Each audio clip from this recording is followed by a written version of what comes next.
Welcome back, fellow shop rats. Today we're going to talk about paint. It's a subject that is worth covering. I'm Mike. This is My Cars Shop. I'm involved in a lot of different discussion groups and topics, and I don't always contribute to those groups, but I do like reading the discussion matters because one thing, it inspires me to talk about it Tuesdays like this one. And there's always really good information. I'm always learning something. Somebody recently posted a question about orange peel and how to minimize or eliminate it when they were spraying. And I thought, hey, that's a great talk about it Tuesday, so let's talk about that. First of all, what is orange peel? Well, it's literally what it sounds like. It's when you spray something or roll it, not so much brushing, but I suppose it's possible. When you put paint on something and the surface of that paint is not smooth like a mirror, and it comes out looking more like an orange peel. So it's got, it looks like a golf ball. We could call it golf balling, I guess, but it's got pockets and high spots and so forth, so that surface is not perfectly smooth. Now, there's several factors that contribute to orange peel, and some of you guys are going to know a whole lot more about this than I do. In fact, I know that Matt, who watches the channel all the time, and you've seen him, he's been on the channel. He's the painter extraordinaire guy who's always my go-to for technical questions and when I get in over my head doing paint work. So some of you guys are going to know a lot more, and you can give your information down in the comments. But there are several factors that will affect orange peel. But the ultimate cause of orange peel is improper paint atomization. Now, there are several things that can cause that. Number one is just a crappy spray gun that doesn't atomize its paint properly. Number two is improperly reduced paint. Number three would be temperature factors, humidity factors, and a combination of all of those things. Now, we learn how to minimize things like orange peel or dry spray, which is kind of almost that's a similar but not similar thing, which means that the paint didn't go on wet enough. We learn how to eliminate those things and compensate for those things by experience, and the only way we get experience is by making mistakes and by actually doing the work over and over and over and over again. So when people ask me what's the best way to become a better painter, now obviously that's a limitation, because if you keep doing the exact same thing the exact same way, you're not really ever learning anything. You're just proliferating the same mistakes over and over and over again. So that's not really learning, that's just insanity.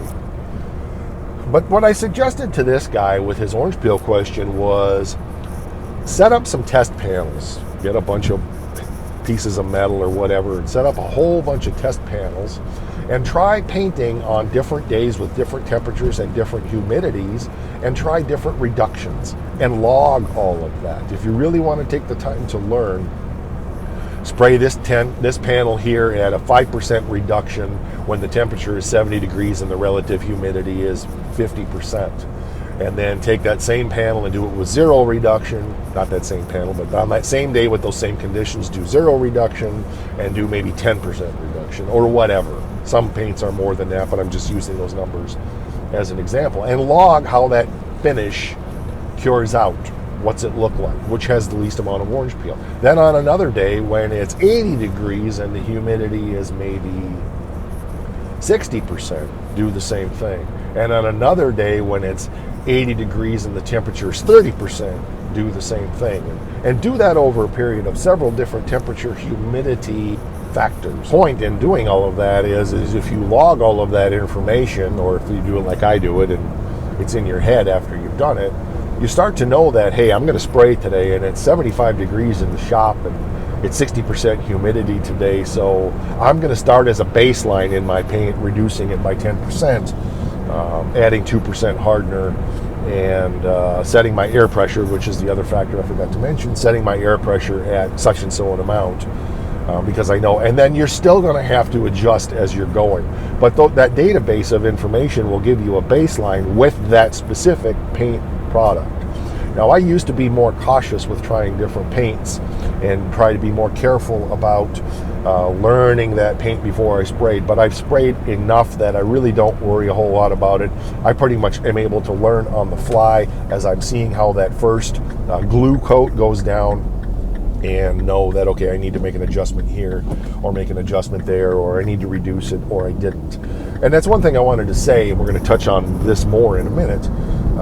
When I sprayed that water-based paint, it was so new to me and I was in such a rush. I ended up with some dry spray in that paint job, and I think if I had just reduced that paint a little bit with some water, I would have been okay. The first time I sprayed that, I decided I wasn't going to use water, but I wasn't paying as much attention to temperature and humidity as I should have been on that day to realize that on the day that I ultimately sprayed it. Because when I did the door jambs and when I did the inside of the cab, it turned out really good. But that was a different temperature humidity ratio than on the day that I sprayed the outside of the truck. So had I been paying more attention, I would have realized that I probably could have reduced that by about 3% with water and not ended up with quite as much dry spray. Now, que sera, sera, right? Live and learn. That's what painting is all about. That's how you gain the experience. And that was my first time ever painting with that type of a waterborne product. So, I give myself some slack on that. Besides that, the truck really turned out great and the owner's very happy with it. Air pressure and humidity are two huge factors in that drying atomization type of stuff. You want that paint to lay down nice and wet, but not so heavy that it runs, okay? But I wanted to mention this, and I've mentioned this in videos before, and I speak in generalities here, but humidity will directly affect how waterborne paint dries. The more humidity there is in the air, 100% takes longer for the paint to dry. So that's a huge factor with waterborne paint. With solvent-borne paint, it depends on what's in those solvents in that paint. Some solvent-based paints will dry slower with humidity, depending on the chemical compound of the paint. But other ones will actually dry faster with higher humidity. And I'm not making this up. You can research it. The information is all out there on the interwebs.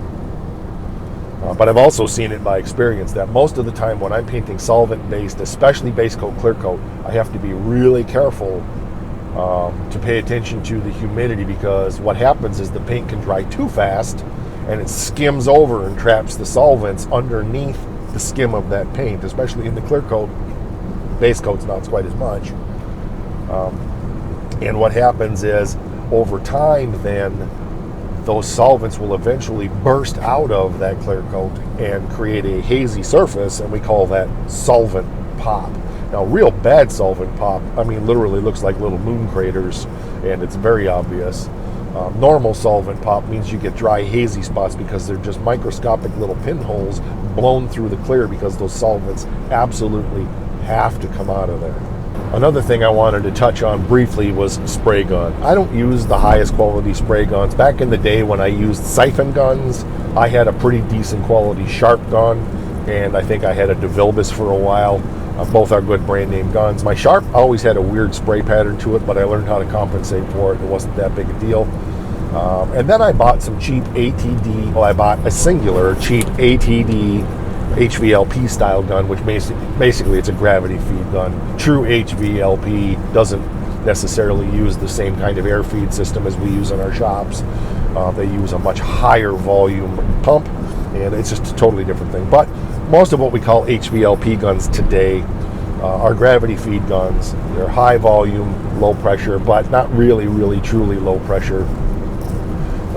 But they're lower than you might use in a siphon gun, because you don't have to have the pressures up high enough to suck paint out of the cup, because that paint is being gravity fed into the gun. Anywho, my point is, actually those cheap guns work pretty well. The difference between a cheap gun and a really expensive gun is how long the gun's going to last, how high quality is the build of the product itself. When you're painting every day like Matt does, you want a good Iwata or something like that that's going to just be able to be used every single day, be taken apart, put back together again every single day. And that's where the big money starts to come in, because that is a professional grade tool intended for high volume use. Cheap guns are not intended for that, and they're not going to last as long. But for as much as I paint, I've had my cheap ATD guns, for one of them I've had for 20 years. The other ones I've had for, I don't know, 12. Well, I've had them longer than I've been in this place, so I would say close to that. Probably the first one I've had for 25 years. The second ones I've had for 15 or more. But for as much as I paint, that's fine. It works just fine. Do they atomize quite as well? Maybe, maybe not. But again, it doesn't make any sense for me to go out and spend $500 or $1,000 on a paint gun for as little as I use it.